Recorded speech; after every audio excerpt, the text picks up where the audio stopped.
Pernyataan Yusuf Kalla atau JK dalam khutbah Jumat di Universitas Gadjah Mada pada Maret 2026 kembali memantik polemik di tengah masyarakat. Dalam ceramahnya, ia menyinggung konflik Poso dan Ambon, dua peristiwa kelam yang terjadi pada rentang akhir 1990-an hingga awal 2000-an. Dalam konteks itu, JK menyatakan bahwa kedua pihak, Islam dan Kristen, sama-sama merasa akan masuk surga jika membunuh lawan dan sama-sama menganggap tindakan tersebut sebagai mati syahid. Kalimat ini yang mungkin dimaksudkan sebagai refleksi atas realitas konflik masa lalu justru membuka kembali perdebatan lama tentang bagaimana agama direpresentasikan di ruang publik. Tak butuh waktu lama, keberatan pun bermunculan. Gerakan Angkatan Muda Kristen Indonesia atau GAMKI, pemuda Katolik serta sejumlah tokoh gereja secara tegas menolak pernyataan tersebut. Mereka menilai bahwa apa yang disampaikan oleh JK tidak memiliki dasar dalam teologi Kristen. Dalam ajaran Kristen, tidak ada konsep membunuh orang lain demi memperoleh keselamatan atau status martir. Sebaliknya, iman Kristen justru menekankan kasih bahkan kepada musuh. Karena itu, penyandingan konsep mati syahid dengan praktek kekerasan dalam konteks Kristen dianggap sebagai bentuk kekeliruan yang serius, bahkan berpotensi menyesatkan publik. Keberatan itu kemudian tidak berhenti pada kritik moral atau teologi semata. Sejumlah organisasi termasuk GAMKI membawa persoalan ini ke ranah hukum dengan melaporkan JK ke kepolisian. Laporan tersebut diajukan ke Polda Metro Jaya pada tanggal 12 sampai 13 April 2026 dengan dugaan penistaan agama. Artinya, polemik ini sudah melampaui ruang opini dan masuk ke wilayah formal yang memiliki konsekuensi yang serius. Di titik ini, kita perlu jujur mengatakan bahwa reaksi tersebut tidak lahir dari ruang yang kosong. Ia berangkat dari pengalaman panjang kelompok minoritas yang kerap kali direpresentasikan secara tidak utuh di ruang publik.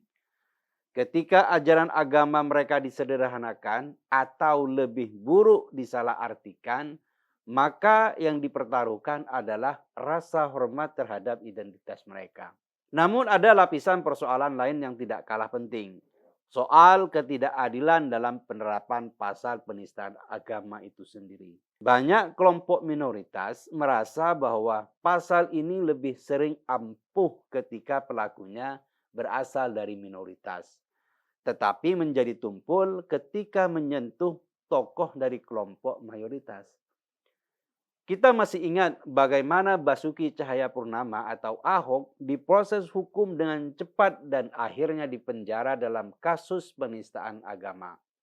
Prosesnya masif, tekanan publik besar, dan hukum bergerak tanpa ragu. Namun ketika kasus-kasus lain muncul, terutama yang melibatkan tokoh mayoritas, responnya seringkali berbeda. Lebih lambat, lebih lunak, atau bahkan menguap begitu saja. Perbandingan ini tidak bisa dihindari dalam kasus JK.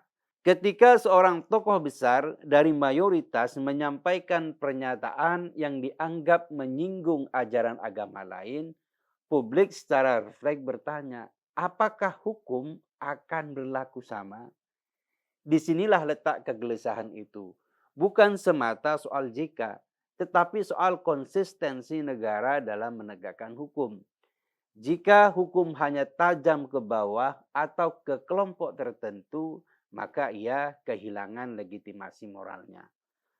Karena itu, kita tidak setuju dengan penggunaan pasal penistaan agama secara sembarangan. Pasal ini sejak lama dikenal sebagai pasal karet, mudah ditarik kemana saja tergantung kepentingan. Dalam banyak kasus, ia justru menjadi alat untuk menekan kelompok minoritas, bukan melindungi keberagaman. Dalam konteks ini, posisi yang adil seharusnya jelas. Baik kasus Ahok maupun polemik yang melibatkan Yusuf Kalla sebenarnya tidak diselesaikan dengan pasal penistaan agama.